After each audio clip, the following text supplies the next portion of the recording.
Hi, welcome to another Freelander video. Today we're going to change the front brake hoses on this Freelander1. It's quite a straightforward job, but somebody was asking me to do a video on this, and coincidentally I noticed a split on my brake pipe, so I was going to do the job anyhow. So here goes. So here are the hoses that I got. Here is the part number, same left and right. These seem to be identical to the original Land Rover ones, near enough. They're made by Bearmac. I got them on eBay, quite reasonable. See my video description for buying links. You can go for upgraded braided ones if you want, but this is my preference. This is what I'm going to fit. So you need a few basic tools and a bit of polythene. I'm going to use a bit of cling film. And what I'm going to do is take off the cap of the brake fluid reservoir, and then make sure my cling film hasn't got any holes in. Put that over the top and then put the cap back on. Put it on tightly. What that does is stops any air getting in the cap and therefore stops the fluid going out of the tank and stops it all draining out when you take off the hose. So first jack up the car, put axle stands underneath to support it for safety as well. If you haven't got those, put tyres under the sills. Do that anyhow as well. So it's likely, if the car is pretty old like this one, that the brake pipe nut here that connects to the flexible hose is probably pretty rusted and difficult to remove. So I've started putting some penetrating oil on here just at that point there. Some previous owners had a go at these and the flaps were well rounded off. Normally you'd be able to use a brake nut spanner like this, which covers the nut around most of its edges, well, all of its corners. This one and the other side is particularly difficult. This is the ABS wire that can be just lifted off and disconnected. Let's do that in to get out of the way. When these nuts are really awkwardly jammed on, difficult to remove, there's a couple of options you're faced with. I think they started off as 10mm nuts to start with. One option is to get a tiny little grinding disc, air power tool, whatever you've got, and grind down the flaps down to 9mm and get a 9mm spanner to fit on. Preferably make it a really tight fit, so you can just about like tap it on with a hammer. That worked on the other side in combination with applying a bit of heat to the bottom part. Now you're going to replace all this hose anyhow, so heat on air doesn't really matter. It's not going to have any detrimental effect. Make sure your ABS hose wire is out of the way.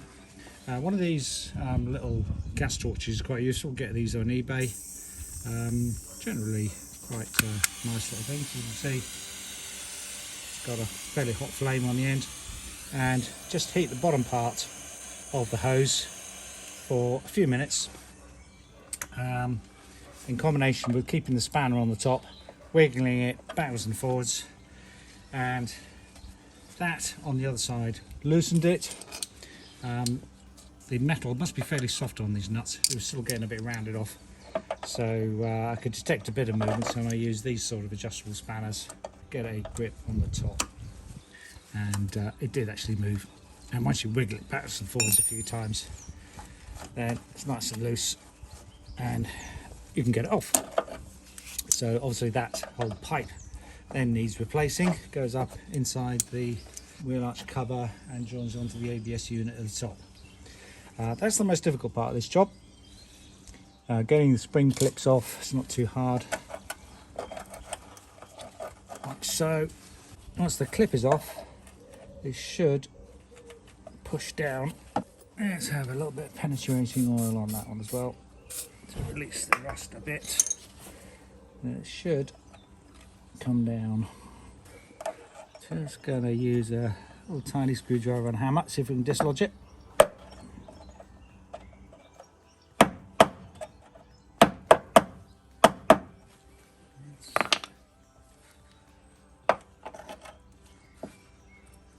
Might end up bending the bracket a little bit, but that can be bent back, and with a bit of prying, and that loosens it up a bit. Can't move it far, of course, because they're attached to this solid brake pipe at the top. And then this wiggles out underneath. If you want to minimise how much fluid spills out from the brake hose, you can get a brake hose clamp like this. This is a general purpose one. Just clamp it around the hose, squash the other end, and tighten up as much as you can, and also get quite a few tissues or rags underneath to catch any spillage. And then we'll take this centre spring clip off.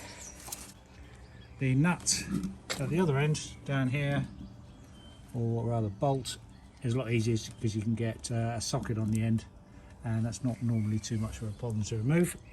Get a 13mm socket on a good wrench and remove that. See here, I've already swapped over to the new hose. You're going to reuse the washers, clean them up nicely. Should really have new washers on these, but didn't come with a kit this time, so I'm going to risk reusing them. Just obviously check for leaks afterwards, after we've driven a few miles as well. And tighten this up. Tighten the banjo bolt up to 20 pound-foot. And next we'll remove the other end as quickly as we can, and try and minimise the fluid loss. Now, the spanner doesn't really fit terribly well on there, so I might have to use these grips. Now, let's just get ready for connecting the top hose by feeding this into position, which allows you to get the hose through, and then just got to get the orientation of this correct. That's it. So you can see, fits up into that rather odd shaped hole, and it's held in place by the spring clip, which we can start off by getting it there, and then with a hammer, and should pull the hose into place, hopefully. And also clip and hold it there.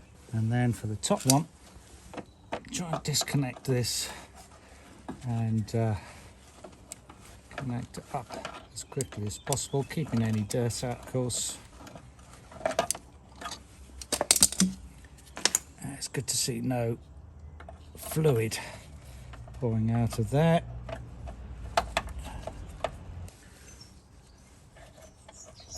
Let's just get that held into place.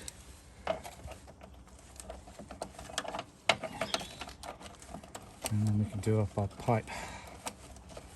So really, this does need a new pipe, but for the sake of this video, I'll just put the old one back on for now. Can't even get this top nut done up tight enough.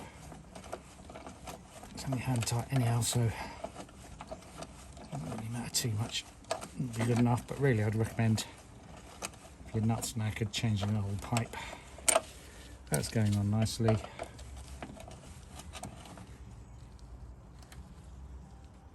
And get a pretty good hold of that with these adjustable wrenches.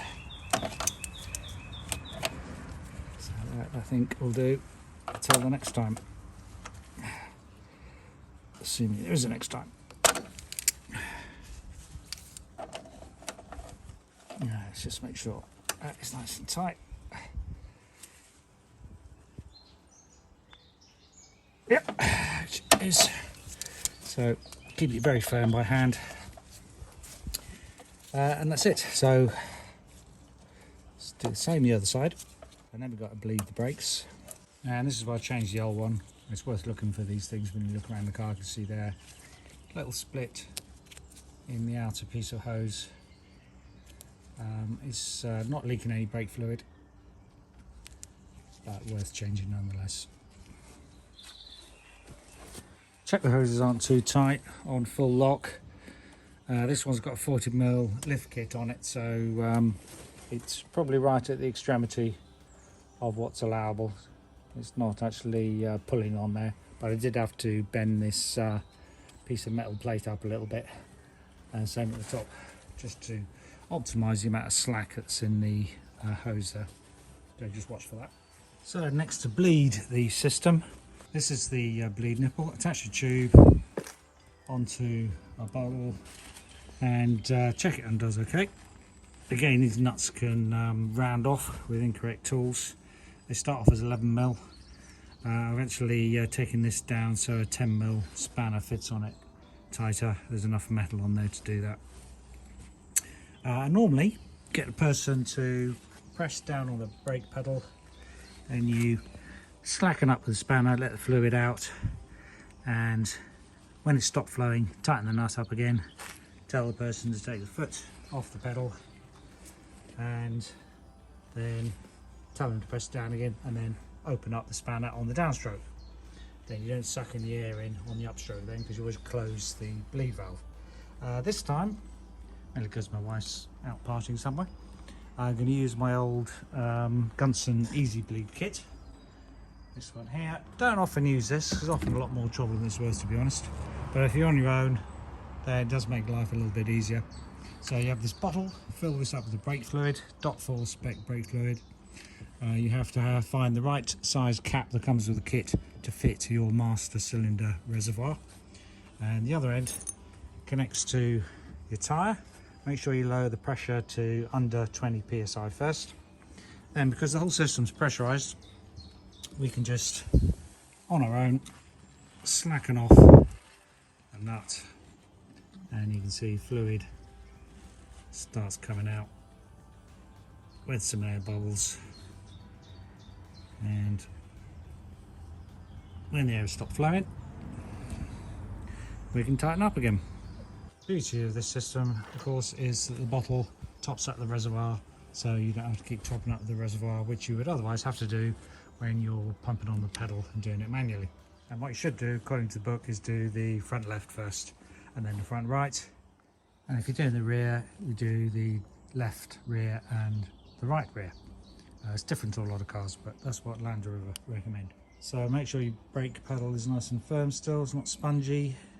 If it is, maybe bleed it again, maybe still got air in there. Make sure you pump your tyre back up to 30 psi. Give it a road test and check for leaks after you use the brakes a few times. Get underneath and have a look. Okay, thanks for watching. That's how I did mine. Good luck with yours. Bye.